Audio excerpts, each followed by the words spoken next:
I get it. Some of you out there are so just stuck on your own favorite candidate that you can't even have a little fun with a candidate that you don't like. Not I, because I think Senator Kamala Harris flawlessly flipped the should you be Biden's VP question. And just take a look. Senator, are you sick of all the talk of how you'd be a perfect running mate? Listen, I think that, sure, if people want to speculate about running mates, I encourage that because I think that Joe Biden would be a great running mate. As vice president, he's proven that he knows how to do the job. And there are certainly a lot of other candidates that would make, for me, a very viable and interesting vice president. So she used her humor there, but here's the thing. Behind the scenes, the word is that her camp is not happy with this question. As you can imagine, Harris had already been working to dispel the narrative that she's less electable than other 2020 contenders as Democrats try to win back white working class voters who backed Donald Trump. The focus on her as vice presidential material actually is seen by some allies, of course, and it should be, as sexist given the general lack of discussion about whether male presidential hopefuls are viable. And it's not just that though, because Democratic supporters of Harris are actually pushing this policy publicly, this idea, publicly.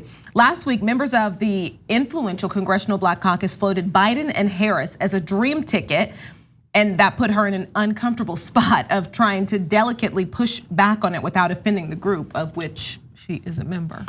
So, couple of glad about the Black Caucus. I mean, they're a bunch of cowards. Every single person. I'm sorry. I don't like Kamala Harris. I'll just say that right off the bat. And but you can't say that Congressional Black Caucus is a bunch of cowards. What are they doing? Why are they putting up Joe Biden, a person who is like who's spoken fondly about compromising with segregationists, who's eulogized Strom Thurmond, who has opposed integration in the form of busing? Who has co-sponsored drug bills that were incredibly damaging to the African American community, that perpetuated the war on drugs, that criminalized black existence in the form of the crime bill that is what his most famous legislative accomplishment was. Why are they backing this person? Yeah, but you cannot call the Congressional Black Caucus, which includes members like Representative John Lewis, of all people, not all of them, but it's frustrating to me that it's frustrating to me that every politician, no matter what, is very obviously going against the best interests of the constituencies, or even the identities that they're supposed to be representing, if that's what we're going to be talking about. Because Joe Biden fails on all accounts. His track record is god awful. His current standing is god awful too. I mean, everything he says is a political gaffe. He's not even intelligent enough to like make a Pete Buttigieg style retort to all of these, to any of these questions. Like, he can't even deflect away. It's just terrible. He's terrible across the board. And any person that puts him up as the primary front runner for the Democratic Party is not a friend of mine. I do not find them to be interested in the best interest of the American people. It doesn't matter if it's the Congressional Black Caucus. It doesn't matter what the historic legacy is. I'm sorry. It's ridiculous. And it's Joe Biden. It's not like I'm saying this about Kamala Harris. Kamala Harris has a lot of other issues, but it's just terrible. I can't believe that these people are just still pushing this narrative. Yeah, so I think it's so damaging. Yeah, I think that we're allowed to bifurcate things. So here's what I mean by that. So John Lewis is a legend in the civil rights arena, but as a person who fought for a positive change in this country overall. That doesn't mean he's never wrong. It doesn't mean we can't disagree with him politically. And it doesn't mean that he doesn't sometimes make judgment calls based on politics rather than policy. Let's keep it real. He's a congressman. That happens, and we're using John Lewis. You can't be a coward. You can't say that somebody who's put their life on the line. Him, but like anyone who puts up the word coward. Okay, but anyone who puts up Joe Biden right now as the front runner, and even throws Kamala Harris under the bus as a vice president rather than the actual president, is not representing the interest of their black constituents at all. It's not representing the interest of Americans at all. That's what I mean. You could have been a brave civil rights hero, but still be cowardly. I don't know if John Lewis was personally responsible for putting Joe Biden as the front runner. But I'm just saying that this move right here is a cowardly move. We do not need Joe Biden. Joe Biden is terrible. Let me weigh in here. So for a couple of things. One, we have no idea which way John Lewis is voting internally in the Black Caucus. The group in general. Okay, and second of all, Yes, the word cowardly is inflammatory, but can you make political calculations that are based on fear rather than being bold? Yes. Can the Congressional Black Caucus do that from time to time, as any caucus does? Yes. Okay. Now, I would argue that they shouldn't have supported Hillary Clinton in the last primary cycle because her record on African American issues was not that great. But there was this perception that Bill Clinton was really positive for the African American community. I'm not sure that the track record actually indicated that, but it would have taken political courage to go against someone who everyone viewed to be the likely candidate. And it would have cost you politically, possibly, if you went against her and she won. So can you say perhaps some people, by the way, a lot of people I'm sure genuinely believed in that caucus and otherwise in many caucuses, because almost all of the Democrats voted for Hillary Clinton, the representatives did, the politicians did, right? Did some of them genuinely believe Hillary Clinton was a better candidate? Of course. Did some of them do that because they were afraid to cross her? Come on, keep it real, it's politics. Of course they were. Now, however you characterize that is up to you and up to Hasan and everybody else on the panel, right? But in this case, I have a couple of issues here. Number one, Biden's track record is even worse than Hillary Clinton's with African Americans. So on the substance of what Hasan's saying on the policy, I agree.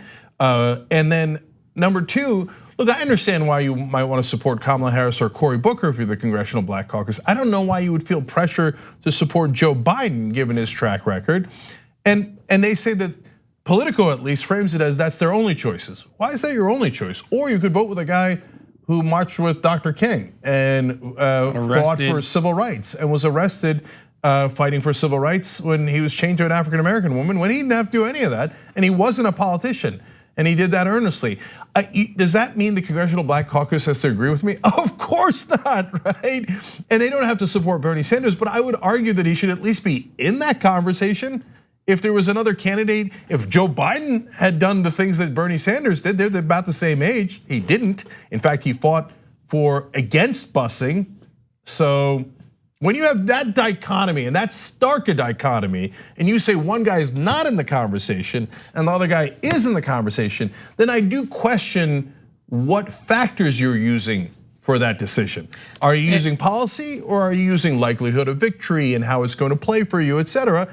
I think that's a legitimate question. I just want to say that I don't think they always get it right. I was a majority of the Congressional Black Caucus years and years ago supported Hillary Clinton over Barack Obama. If you remember. That's a great point. I'm not saying that they don't get it wrong. I just will not sit here and think it's okay to say that the Congressional Black Caucus is a bunch of cowards. I think that that's a step too far. Obviously, there are so people who are I just wasn't okay with that statement, just personally, but. Of course they get it wrong. And to be fair, nobody else would say, like, I understand why you would support, if they only came out and only supported the black candidate, there would be so much backlash about that every single time. And what else was I gonna say? They can't just do that. And every single candidate, even someone's favorite candidate, you can find something they've done great for black people and something that they have done that has been detrimental to black people, because that's just the history of politics. Every single Democratic candidate, every single one, has done something which is that why is harmful to black Americans, to that group of people but there. But not Joe Biden, whose legacy is specifically doing harmful things to the black community. Like you think he's done nothing good for black people? No, that's not fair. But no, both sides are not fair. Hold on. All of his biggest legislative accomplishments are incredibly damaging to the black community, whether it be the acceleration of the war on drugs or, like I said, the crime control bills. Like, I mean, this is, I don't know what else to say. I hear you. Look, I think his overall track record, hold on.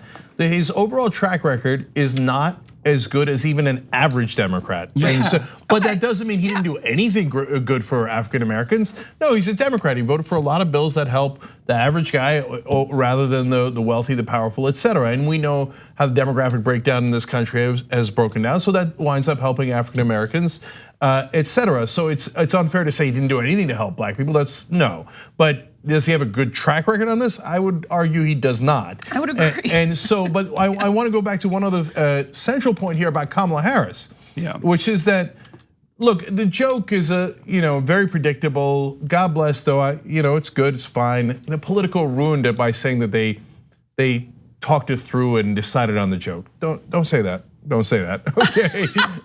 It ruins everything. Yeah. Right? Anyway. But the point is the most important one, which is that, look, I get it. She's trailing Joe Biden. And so people who are trailing usually wind up becoming vice president rather than president.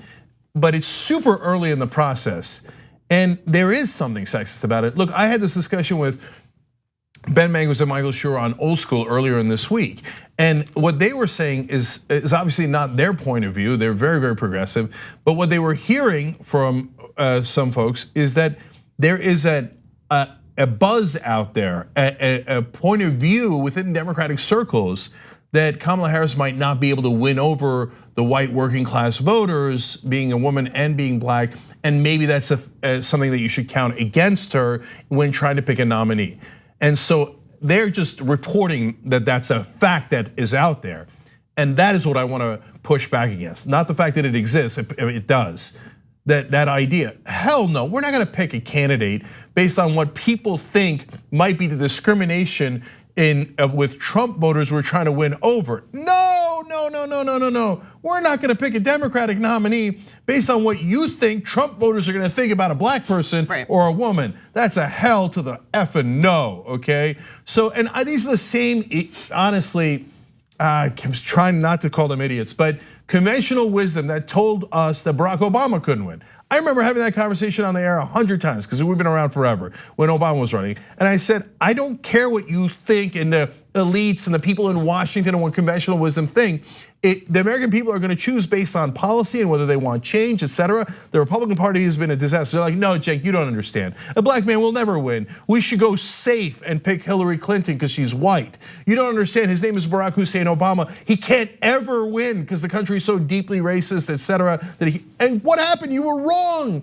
And here we are so many years later after Obama won twice, still having the same goddamn conversation. Judge Kamala Harris on her record, and there I have issues with her, okay? But do not judge her based on these insane, arbitrary characteristics. And worst of all, we've got to appeal to Trump voters, so we're not gonna pick someone black or a woman. It's disgusting. No way, yeah, totally disgusting. And a lot of the issues one could have about Kamala Harris, if you just write them like your top 10 in the list, those are stronger over on Biden. So I do agree that it's ridiculous but that's what happens. Black people have a higher bar than white people do with black people oftentimes. And I'm not talking about black activists, I'm talking about just like general black voters and what I've seen. There are harsher criticisms against her than Biden, even though you should have she has similar angers about him. Yeah, no, for sure. I mean, like Kamala Harris, her opinion on truancy and jailing black mothers and whatnot, not great, but definitely nowhere near as bad as Joe Biden. Yeah. Like as harmful as Joe Biden to the black community. Yeah, I mean, so that's why like sometimes the right wing will say, I know, sometimes the right wing will say absurd things like, oh my God, the white people don't have a chance in this country. Cory Booker is just as establishment and corporate as Joe Biden, but now he's being discounted completely. Why? Because, he's black, so that's an extra disadvantage that he has in appealing to white working class voters. Yeah. Can I just say one last thing? It's obviously harder on black candidates, and that's totally unfair. Like what you see? Click the subscribe button below, and don't forget to ring the bell to never miss another video from the Young Turks.